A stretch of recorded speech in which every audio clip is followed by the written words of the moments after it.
வாங்கிட்டு வந்துட்டேன்க்கா. நீங்க மத்த மெட்டீரியல்ஸ் எல்லாம் ரெடி பண்ணி வச்சிட்டீங்களா? வாங்கோ தம்பி, இதோ நீங்க கிரில் சிக்கன் பண்றதுக்கு கிரில் ரெடி பண்ணி வச்சிருக்கோம். அந்த பக்கம் பிரியாணி பண்றதுக்கு கூட எல்லாமே ரெடியா தான் இருக்கு.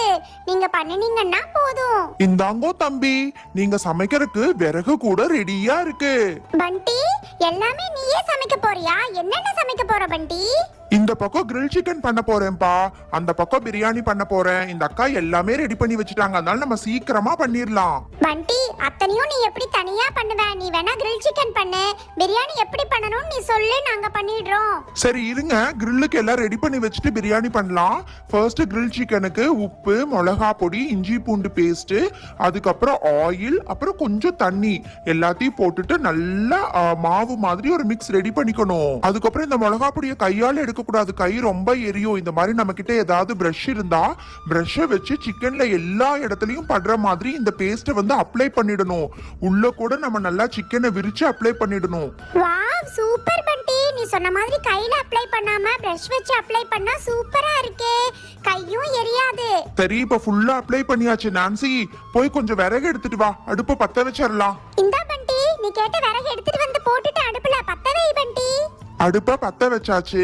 இந்த நெருப்புலயே கிரில் சிக்கன் இன்னும் கொஞ்ச நேரத்துல சூப்பரா ரெடி ஆயிடும். போட்டு லைட்டா ஃப்ரை பண்ணிக்கணும். அதுக்கப்புறம் பெரிய வெங்காயத்தையும் நல்லா போட்டு ஃப்ரை பண்ணிக்கணும்.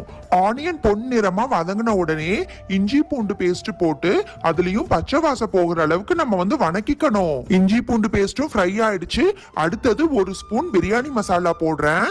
நம்ம இது வந்து வீட்லயே அரைச்ச பிரியாணி மசாலா, சூப்பர் டேஸ்ட் கொடுக்கும். இது ஃப்ரை ஆன உடனே காரத்துக்கு ஏத்த மாதிரி கொஞ்சம் மிளகா பொடி போட்டுக்கலாம். அதையும் லைட்டா ஃப்ரை பண்ணி விட்டுக்கிட்டு அதுக்கப்புறம் உப்பு, அதுக்கப்புறம் தக்காளி, இது எல்லாத்தையும் போட்டுக்கிட்டு தக்காளி நல்லா வதங்கி சாஃப்ட் ஆகுற வரைக்கும் ஃப்ரை பண்ணிக்கணும். தக்காளி நல்லா வதங்கி சாஃப்ட் ஆனதுக்கு அப்புறம் தான் அடுத்தது பண்ணணும். அது வரைக்கும் நம்ம நல்லா வணக்கிக்கிட்டே இருக்கணும். ஓகே, இப்ப நல்லா தக்காளி வந்து சாஃப்ட் ஆயிடுச்சு. இப்ப நம்ம கட் பண்ணி வச்சிருக்கிற சிக்கன் பீசஸ போட்டு அதையும் நல்லா ஃப்ரை பண்ணிக்கலாம். பண்டி, நீ சூப்பரா சமைக்கிற பண்டி. நீ சமைக்கிறத பார்த்தா எனக்கே இதெல்லாம் வீட்ல போய் பண்ணி பார்க்கணும்னு ஆசையா இருக்கு. நானும் உன்ன மாதிரி தான் நான்சி, எங்க அம்மா பண்றத பார்த்துதான் மூடி வச்சிரணும், அப்பதான் சிக்கன் நல்லா வேகும். இன்னும் 5 நிமிஷத்துல கிரில் சிக்கன் ரெடி ஆயிடும். பிரியாணி வாசமும் சூப்பரா இருக்கு. இது ஒரு கலக்கி விட்டுட்டு நம்ம கழுவி வச்சிருக்கிற அரிசி தண்ணிய வடிகட்டிட்டு அரிசியை மட்டும் இதுக்குள்ள போட்டா போதும். ஓகே, இப்ப அரிசியை உள்ள போட போறேன். இன்னொரு 10-15 மினிட்ஸ்ல சூப்பரான தம் பிரியாணி ரெடி ஆயிடும்.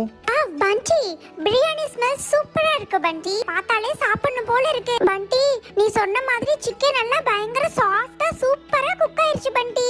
பண்டி, அந்த கிரில் சிக்கனை குடுப்பையா மாட்டையா? குடுக்குறேன். இந்தாங்க 2 கிரில் சிக்கன் இருக்கு, ரெண்டையும் சாப்பிடுங்க. வாவ், சூப்பரா இருக்கு பண்டி கிரில் சிக்கனோட டேஸ்ட். இன்னைக்கு வீடியோக்கான கிவ்அவே क्वेश्चन, பண்டி மொத்தமா எத்தனை கிலோ சிக்கன் வாங்கிட்டு வந்தா? இந்த क्वेश्चनக்கான ஆன்சரை நெக்ஸ்ட் லைவ்ல பார்ட்டிசிபேட் பண்ணி ஆன்சர் பண்ணுங்க.